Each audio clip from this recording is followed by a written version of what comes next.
Guys, tuto tayo ng tinulang manok. I-down tayo dito na sili, luya, Lord Cube, siyempre ito, sayote, tanglad, saka siyempre yung manok, saka siyempre magluluto yung aking asawang maganda yan. Tara guys, umpisahan na natin.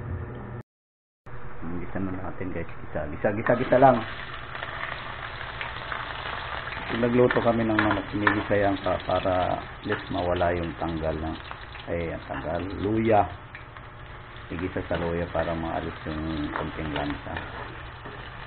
Sama na rin natin yung Tapos yung pag-cut mo ng pagluwa mo ng okay na. Okay na.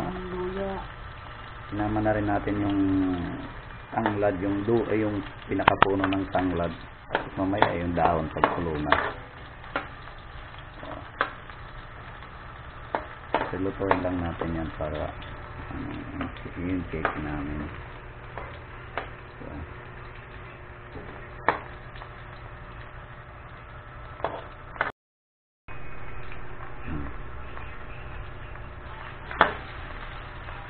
manok naman siyempre bisa natin. Ay paminta pala tayo durog.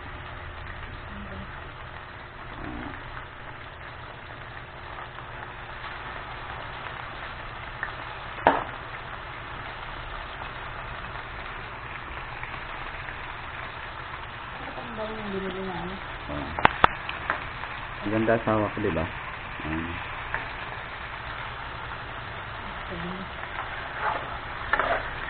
Ano ma? Ang daming binili na. Isang kilo lang yan eh. Siyempre pang na yan eh. Hanggang hapon na yan eh.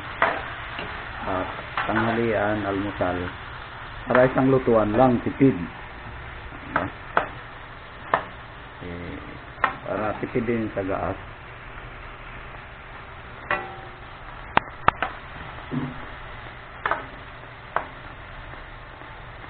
Yan yung magluto asawa ko ng manok, nula. Siyempre halo-haloin lang din para hindi masunog yung nasa ilalim. Siyempre para pantay yung luto.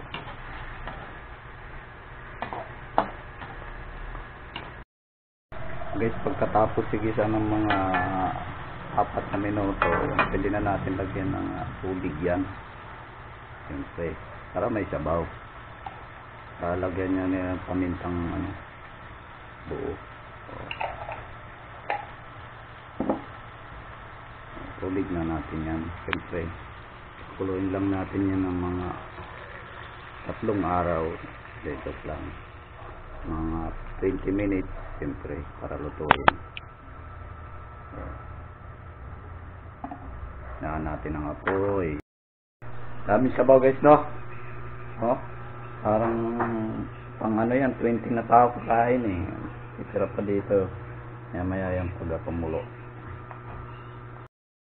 Yan, pulo na guys. Nagalan natin yung bula kasi madumi yan eh. Pati at least yung mga mantika nasa ibabaw matanggal din. Para paghigop po ng sabaw, swabe. Ganun lang.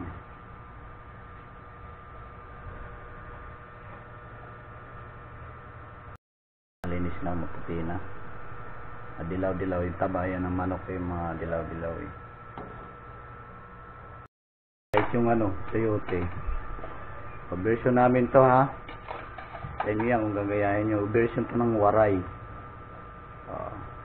Nunan niya yung sayote bago yung Lord Cubes. Ayun na. Sabay niya. Tapos yung tanglad na. Di pa? Nalagay niya na rin yung tanglad. Sama-sama na sila dyan. 15 minutes. Luto na yan. Siyempre, lagyan natin ng patis para malasa. Huwag din puro patis. Kailangan may rin. May asin din. Para balance. Kami naglalagay kami ng bitchin pero kunti lang. Sa inyo naman yan kung lalagay kayo.